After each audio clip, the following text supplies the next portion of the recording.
자, 갈라디아서 1장 11절로 17절 말씀입니다.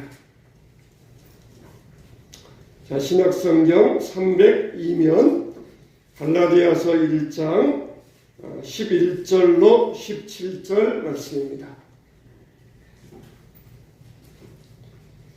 자, 우리 찾으신 줄 알고 한 절씩 교독합니다.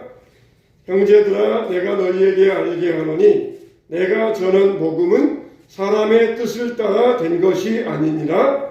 이는 내가 사람에게서 얻은 것도 아니요 배운 것도 아니요 예수 그리스도를 계시로 말미암은 것이다. 내가 이전에 유대교회에 있을 때에 행한 일을 너희가 들었거니와 하나님의 교회를 심히 박해하여 멸하고 내가 내 공적 중 여러 영납자보다 회교를 지나치며 내 조상을 크게 대하여 더욱 열심히 있었으나 그러나 내 어머니의 태로부터 나를 택정하시고 그의 은혜로 나를 부르신 이가 그 아들을 영광에 전하기 위하여 그의 제수에 나타나시기를 기뻐하셨으이에 내가 곧 혈과 의논하지 아니하고 다 같이 또 나보다 먼저 사도된 자들을 만나려고 예루살렘으로 가지 아니하고 아라비아로 갔다가 다시 다메섹으로 돌아갔노라. 아멘. 은혜의 시간 되시길 주님의 이름으로 축복합니다. 말씀 깨닫고 은혜 받길 주님의 이름으로 축복합니다. 얼마 전에 중국에서 주유를 하고 기름을 넣고 가는데 아주 고급 승용차, 우리나라 사람들도 고급 승용차 그러면은 벤츠라 그러잖아요. 벤츠 승용차를 타고 운전했던 사람이 운전석 뒷좌석에서 주유원에게 돈을 확 던져버렸어요. 그러니까 이 주유원이 돈을 주었습니다. 그리고 차를 떠났는데 이 뒤돌아서면서 주유원이 눈물을 훔치는 그런 장면이 있었어요. 그래가지고 이 중국 사람들도 이제는 많이 사회의식이 높아진 모양이에요. 전에는 그렇었는데 이제는 그거 가지고 막 온 사회가 공분이 일어가지고 저 불쌍한 주유원에게 저는 못된 일을 한 사람이 누구냐? 이 기름을 넣어주면서 근근히 아주 가난하게 살아가는 그런 아주 초라한 청년이었는데 저런 청년에게 자기는 그렇게 고급 승용차를 타고 다니면서 돈이나 확 뿌리고 하면은 거지에게 돈을 주는 줄 아느냐? 저런 사람을 찾아내가지고 아주 그냥 혼을 내줘야 된다. 막 그런 여론이 중국에서 막 공분이 일어났어요. 그래서 번호판까지 이제 지켜가지고 막 이렇게 연락이 가고 그랬던 모양이에요. 그래서 그 차에 타고 있던 한 남자가 글을 올렸습니다. 사실 주유원에게 돈을 던지려고 하였던 게 아닙니다. 그때 자기 누나가 운전하였고 자기는 앞좌석 탔고 뒷좌석에 타고 있던 두 분이 서로 돈을 내려고 했었습니다. 그러다가 한 분이 그냥 밖으로 돈을 준다는 게 돈을 던져버리고 말았습니다. 그래서 이 일이 원치 아니하기에 우리 주유원에게 상처를 주었다면 제가 사과하고 그리고 정신과 치료비도 제가 다 대드리겠습니다. 그래가지고 글을 올렸어요. 원래는 그렇게 돈을 던지려는 의도가 아니었는데 서로 뒷좌석에 산 두 분들이 서로 돈을 내겠다. 그러다 그렇게 원치 아니하게 돈이 창밖으로 떨어졌다는 것이에요. 참 여러분, 아무리 자기들이 좋은 일을 하고 서로 돈을 내겠다. 좋은 일이잖아요. 서로 돈을 안 내겠다. 그러면 나쁜 일인데 서로 돈을 내겠다 그러면 좋은 일이잖아요. 그런데 그 좋은 일을 하려다가 이런 오해가 샀다는 것입니다. 참 세상에 보면은 자기가 좋은 일을 하고 또 자기에게 혜택이 오고 좋은 일이 있지만 또는 때로는 그런 일들에 대해서 거부하는 그런 일들이 가끔 있잖아요. 사랑하는 여자와 결혼하기 위하여서 왕의 자리를 내놓았다. 그런 일도 있잖아요. 왕이 될 수 있는데 사랑하는 여자가 평민이니까 평민과 결혼하면 왕이 될 수 없다. 그런 규칙 때문에 나는 그러면은 왕도 싫다. 저 여자와 결혼하겠다. 그래서 평민 여자와 결혼하기 위하여서 왕의 자리를 내놓았다. 그런 이야기도 있어요. 또 통속의 철학자라고 하는 디오게네스가 있습니다. 이 디오게네스에게 어느 날 알렉산더 황제가 찾아왔어요. 그래가지고는 알렉산더 황제가 디오게네스의 명성을 듣고 지혜도 있고 또 철학적인 사람이고 그러니까 자기 왕국에 들어와서 이 고위직을 줄 테니까 왕국에 들어와서 나라를 통치하는데 자기에게 좋은 자가 되어 주십시오. 그러면서 이 디오게네스에게 이야기를 했어요. 그러면서 당신이 원하는 것이 무엇이요? 내가 무엇이든지 들어주겠소. 이렇게 알렉산더 황제가 온 세계를 정복한 황제가 이 디오게네스에게 통 속에 누워가지고 있는 디오게네스에게 말했다는 것이에요. 그러면은 많은 돈을 주십시오. 집을 주십시오. 그래도 이 황제가 얼마든지 줄 수 있는데 디오게네스가 말하기를 옆으로 비켜주십시오. 당신이 지금 내 햇빛을 가리고 있습니다. 나는 그것밖에 원하는 게 없습니다. 그렇게 말했다고 그러잖아요. 그러니까 많은 물질을 준다 하여도 영광을 준다 해도 싫다는 거예요. 지금 생활이 만족하니까 당신이 내게 주는 거 싫다는 것입니다. 이렇게 사람들 가운데 같은 보면은 돈 가지고 안 되는 일이 있겠느냐? 돈이면은 다 넘어온다. 그러지만은 가끔 보면은 정말 사람들 가운데도 돈에도 움직이지 않는 그런 사람들이 있어요. 물론 우리 크리스찬들은 돈에 움직이는 사람이 아니라 하나님의 영광을 따라가는 사람들이지만 그러나 가끔 보면 사람들 가운데도 돈에 움직이지 아니하고 자기 소신대로 지조대로 살아가는 그런 사람들이 있어요.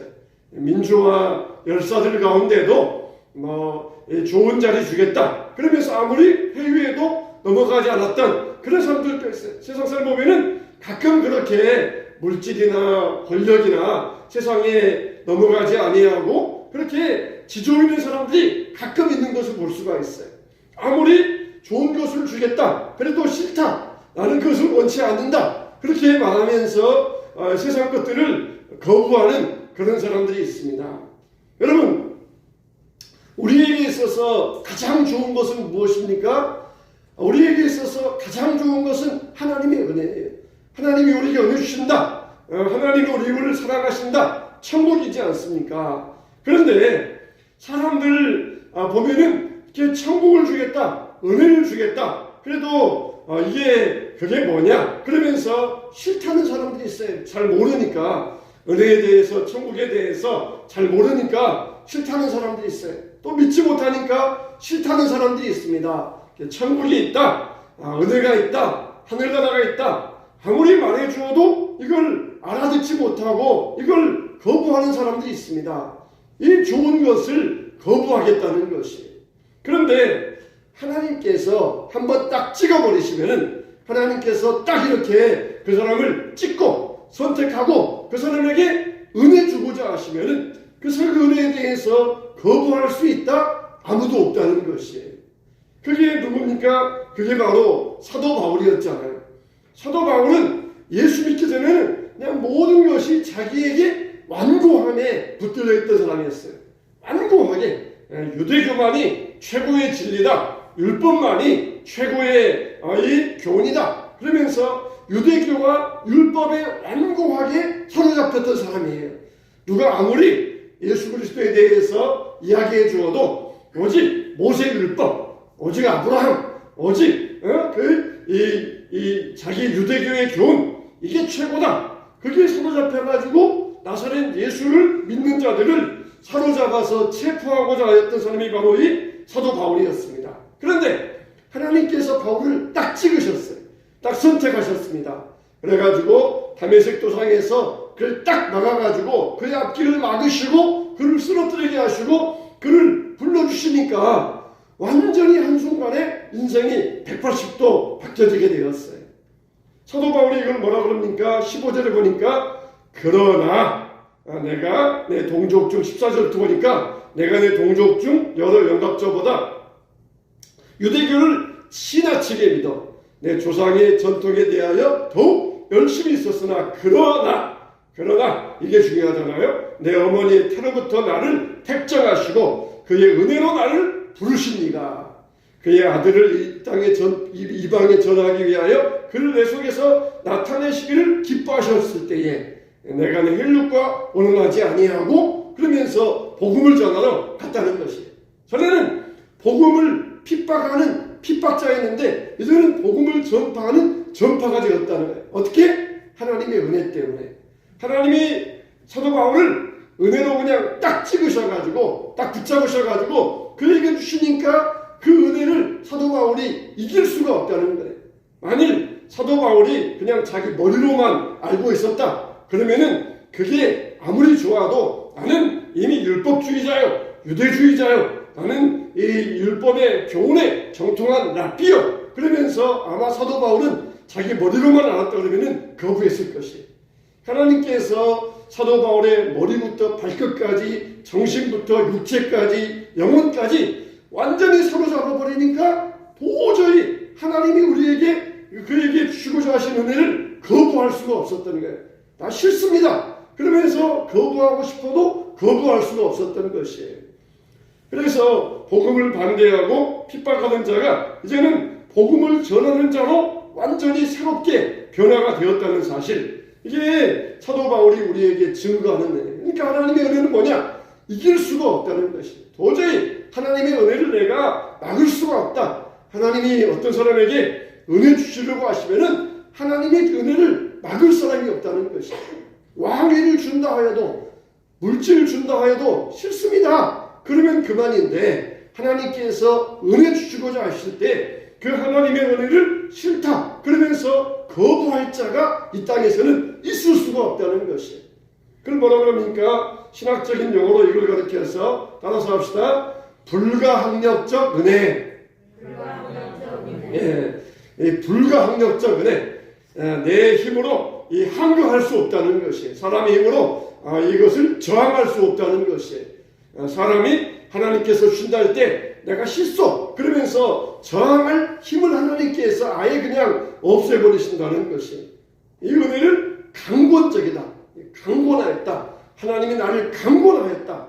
하나님이 불가항력적으로 내게 은혜 주셨다. 내가 그 은혜를 이길 수 없었다. 그래서 내가 이 자리에 섰다는 것이. 구약에는 그런 사람이 누구입니까? 에레미야잖아요. 눈물의 선지자 에레미야. 사람들이 에레미야가 하나님 말씀 접하면은 그런 말 좀 하지 말아라. 좋은 말 좀 해라. 평화로다. 기쁨이다. 행복이다. 그런 말 좀 해라. 왜 심판이다. 죄다. 회개해라. 저주받는다. 전쟁과 하나님의 무서운 이 일이 일어날 것이다. 왜 그렇게 안 좋은 말만 하느냐. 그러면서 에레미야를 핍박을 해. 그러면 에레미야가 그래 나도 좋은 말 하고 싶다. 이제는 하나님이 나에게 하시라고 말씀도 안전하겠다. 그러면서 입을 다물고자 하면은 속에서 막 불이 일어나서 견딜 수가 없다는 것이에요. 나도 얼마든지 행복해라, 복받아라, 평화롭다 이런 말 하고 싶다는 것이에요. 근데 하나님께서 가서 이 백성에게 심판을 선포해라. 하나님께서 너희들에게 책망하신다. 그렇게 가다가 너희들 망한다. 이런 말 선포해라. 그러는데 나도 그렇게 안 하고 싶다는 것이에요. 좋은 말 하고 싶고 그런 말 안 하고 싶은데 내 안에서 불이 일어나가지고 하나님께서 전화를 하시니까 그 말을 안 할 수가 없다는 것입니다. 이게 바로 불가항력적 은혜예요. 참 우리 믿음의 선배들은 참 자신들이 경험했던 이 은혜에 저항할 수 없다는 것을 알았어요. 그래서 참 우리가 보면은 참 많은 사람들이 예수님 믿고 회개하면서 돌아오는 일들이 일어났는데 아무리 사람들이 예수 이름을 거부하고 복음을 듣지 않고 그렇게 하려고 할지라도 그 은혜에 대하여서 거부할 수 없는 것, 이게 바로 하나님이 주시는 불가항력적 은혜였다는 것이. 그래서 사람들이 이 하나님의 은혜에 대하여서 명확히 모른 채로 하나님의 은혜를 이야기하고 있습니다.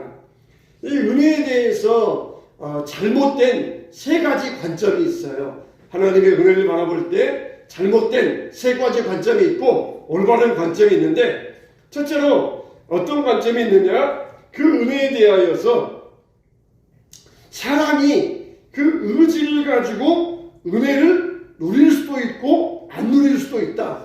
그러니까 여러분 딱 들어보면은 이거는 잘못되었다. 여러분이 금방 눈치챌 수 있잖아요. 그러니까 사람이 자기 의지를 가지고 하나님의 은혜를 받을 수도 있고 안 받을 수도 있다. 누릴 수도 있다. 안 누릴 수도 있다. 그런 관점이 있어요. 그러니까 하나님은 조금 뒤로 물러나 계셔요. 물러나 계셔가지고 그냥 객관적인 입장에서 야 너희들에게 이런 좋은 거 있다. 천국이 있고 너희들 회개함이 있다. 너희들 이거 받을래? 안 받을래? 그러신다는 거예요. 그러면 사람이 나 그게 뭐 별로 내가 보기에는 안 좋은 것 같아요. 싫어요. 안 받을래요. 그러면 그만이고 그게 좋은 게 있어요. 나 받을래요. 그러면은 사람의 의지를 가지고 받을 수도 있고 안 받을 수도 있다. 이게 이렇게 바라보는 그런 사람들이 있어요. 우리가 금방 들은 말씀에 의하여서 이건 잘못됐구나. 금방 우리가 깨달을 수 있잖아요. 그러니까 하나님의 은혜의 관점이 주도권이 하나님에게 있어요? 인간에게 있어요? 인간에게 있다는 것이에요. 이거는 잘못됐다는 이야기입니다. 내가 은혜 받으려면은 내 얼마든지 내 이 힘으로 내 의지로 은혜 받을 수 있고 내가 거부하고 싶으면은 거부할 수 있다는 거예요. 좋은 거 있으니까 네가 결정해야 받고 싶으면 받고 싫으면 관둬라. 하나님은 그러시는 하나님이 아니에요. 우리가 자기의 주도권을 가지고 인간이 결정할 수 있는 것이 아니에요. 하나님은 우리 인간의 한계를 다 알고 계시잖아요. 그래서 내가 걸어가니 너희도 걸어가라. 이렇게 말씀해 주셨어요. 내가 온전하니 너희도 온전하라. 이렇게 말씀해 주셨어요. 우리가 무능한 불의한 인간들이 어떻게 거룩해지고 어떻게 온전해질 수 있어요? 이것은 오직 하나님의 은혜로만 가능하다는 것이에요. 내가 내 힘으로 할 수 있는 것이 아니라 하나님이 나를 사로잡으셔가지고 하나님과 연합되어서 하나님을 의존할 때에 바로 그때 비로소 가능하다는 것입니다. 그러니까 이런 관점은 잘못된 관점이에요. 사람이 좋은 거니까 내가 이걸 가질래요.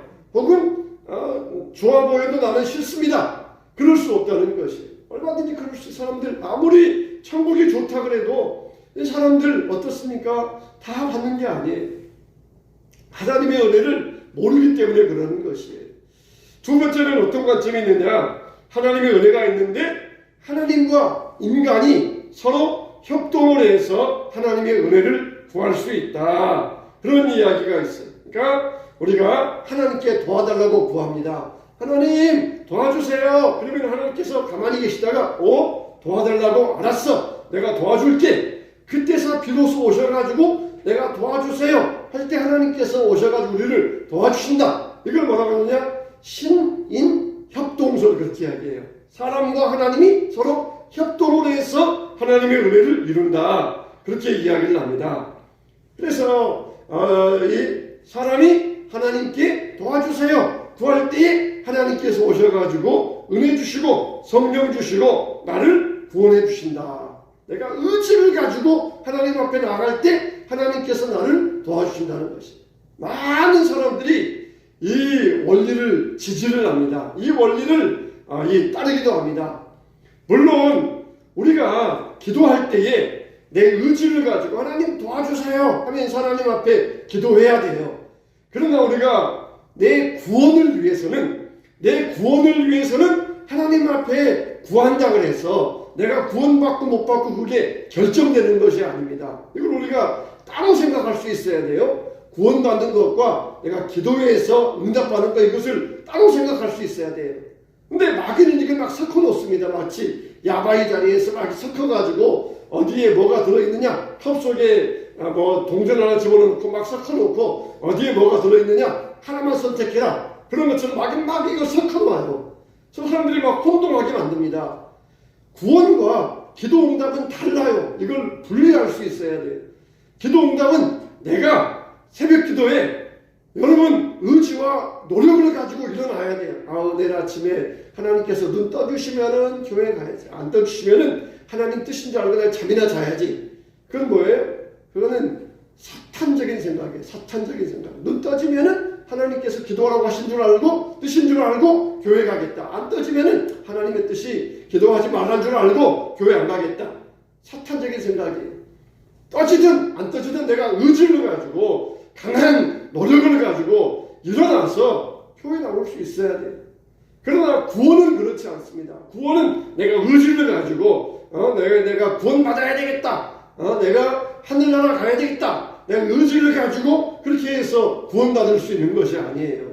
마귀는 석하나요? 그래 맞아. 구원도 내 의지를 가지고 할 수 있는 거 아닙니까? 기도도 내 의지로 되겠어. 기도도 내 의지로 안 되고 하나님께서 눈 띄어주시고 그냥 몸도 그냥 가뿐하고 막 피로도 모르고 그러면은 와서 기도할 수 있는 것이고 몸이 피곤하고 그러면 그래 사랑하는 자에게 잠을 주시니까 쉬어라 쉬어라. 이게 하나님의 뜻이 아닐까? 마귀는 막 석하나요 이렇게. 분명하게 구별해야 돼요. 분명하게 구별해야 됩니다. 기도는 우리 의지를 가지고 해야 돼요. 의지를 가지고 하나님 앞에 나와서 일어나서 하나님 앞에 기도하고 의지를 가지고 부르짖고 의지를 가지고 응답을 구할 수 있어야 돼요. 이렇게 신인 협동설 이걸 많은 사람이 주장을 해요. 그래서 내가 구원받기 위해서는 내가 의지를 가지고 하나님 앞에 나아가서 구할 때 하나님께서 그 응답으로 나를 찾아오시고 나를 구원해 주실 것이다. 이거는 잘못됐다는 이야기예요. 잘못된 이야기예요. 오직 에베소서 2장 1절과 3절에 있는 것처럼 우리는 뭐라 그랬어요? 영적으로 허물과 죄로 죽을 뻔한 자들을 살려주셨다. 죽었던 자들을 살려주셨다.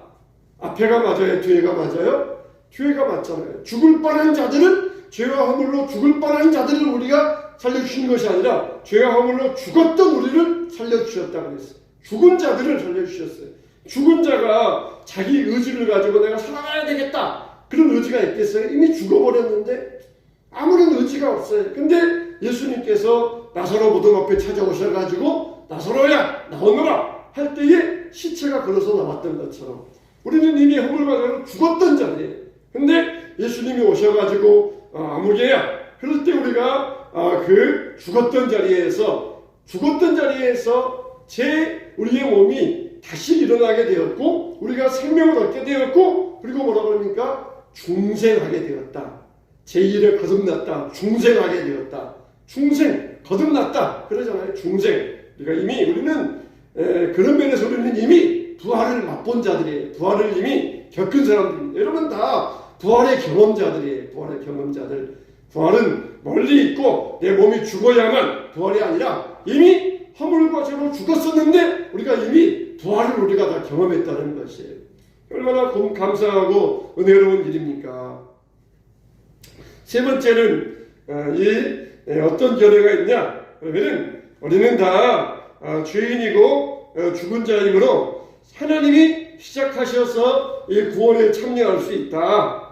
그리고 구원받은 다음에 모든 일들도 다 이거는 하나님께서 하시는 일이다.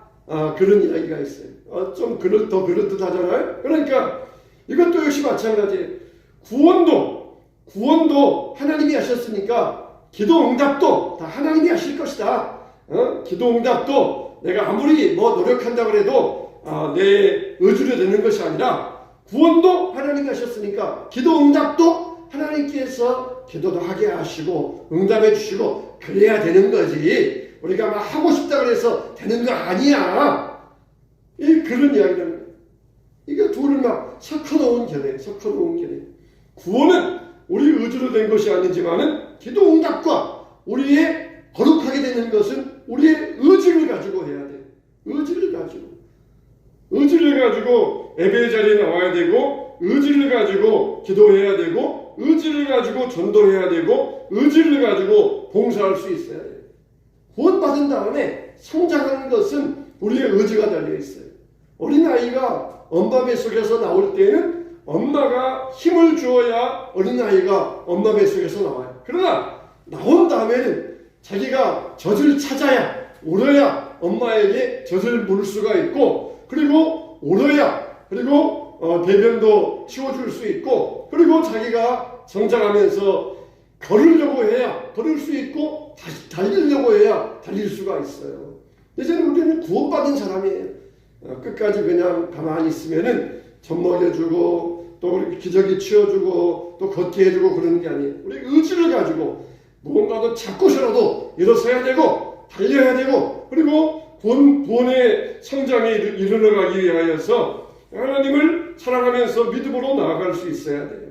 우리가 이렇게 하나님과의 관계에 있어서 하나님은 우리에게 모든 것을 다 이루어주시는 하나님이시다. 그러나 구원받은 다음에는 하나님 앞에 믿음으로 성장해 가기 위하여서 오직 우리의 의지를 가지고 믿음으로 나갈 수 있어야 돼. 이게 잘못된 신론이에요. 잘못된 신론. 하나님께서 모든 것을 다 해주신다 하는 이런 이 구원파적인 잘못된 신론이에요. 이걸 가르쳐 소위 열린 신학이라고 해요. 열린 신학. 하나님의 무한하신 사랑. 이걸 강조하면서 사람의 의지와 사람의 노력은 다 무시해버리는 것. 이런 신학이 있어요. 그래서 이 세 가지 관점들, 오직 사람이 주도권을 가지고 할 수 있다. 또 그리고 하나님과 인간이 서로 협동해야 된다. 또 세 번째로는 모든 게 다 하나님께서 다 해주셔야만 되는 거다. 이런 세 가지 관점들은 다 잘못된 관점들이다. 이렇게 말씀을 드렸어요. 오늘은 여기까지 말씀을 드리고 다음에 또 우리는 하나님의 은혜에 대해서 어떤 관점을 가지고 하나님을 믿고 섬겨야 되는가 이거에 대해 다시 한번 생각해 보는 시간 갖도록 하겠습니다.